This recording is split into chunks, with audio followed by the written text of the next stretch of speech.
You are a bit like a computer program. Just as zeros and ones create the code for a very complex computer program, 4 DNA bases code for the traits that make you look like you. Sections of your DNA will code for things like hair color. Different combinations of DNA bases will make different hair colors. We call these different types of genes alleles, which, by the way, is really fun to write in cursive. You get one allele from your dad and one from your mom. Then these alleles duke it out based on dominance to determine your traits. Let's use blonde hair and brown hair as an example. Let's say your mom is blonde and your dad is brunette. Blonde hair is recessive, meaning it only shows up when a person has a blonde allele from their mom and dad. They have 2 little b's that represent the alleles. In this situation, we say that this is homozygous recessive trait. Homo means same, so this is the same allele and same size letter. To have brown hair, there are actually 2 possibilities. In this case, the dad with brown hair could have either 2 big B's for brown alleles, which is called homozygous dominant, or a big B and a little b, where the big brown allele masks the little blonde allele, and the hair shows up as brown. This is called heterozygous. Hetero means other or different, so they have different alleles and different size letters. The general rule is that capital letters represent dominant alleles and lowercase letters represent recessive alleles.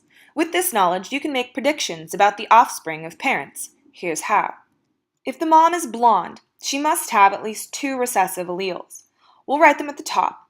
If dad is heterozygous for brown hair, he has a brown allele and a blonde allele, and we'll write them on the side. What we're going to do is called a monohybrid cross, and we'll use a Punnett square. The letters on top are copied down. The letters on the side are copied across. Let's try the sides first. Big B goes in the boxes across. Little b also goes in the boxes across.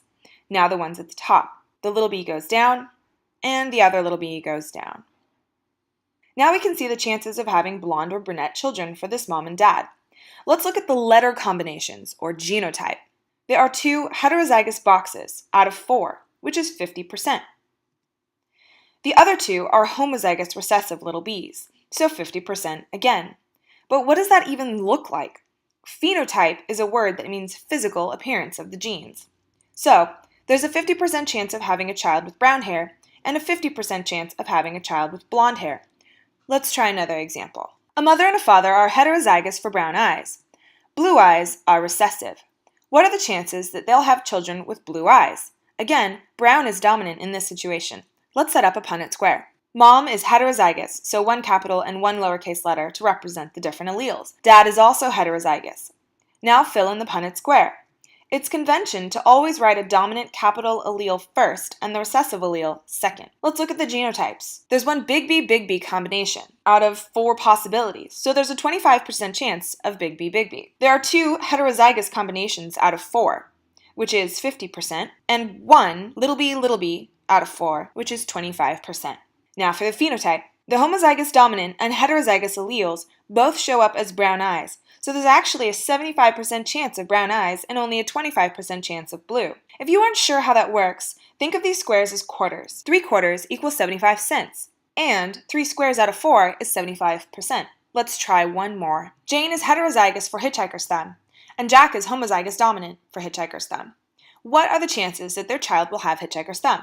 By the way, hitchhiker's thumb just means your thumb bends backwards, and it's genetic. Jane is heterozygous and has hitchhiker's thumb, which means hitchhiker's thumb is a dominant trait. We can pick any letter we want to use as long as it's easy to tell the capital and lowercase letters apart. I'm going to use H for this one. Jack is homozygous dominant, so he has 2 hitchhiker's thumb alleles. Fill out the Punnett square.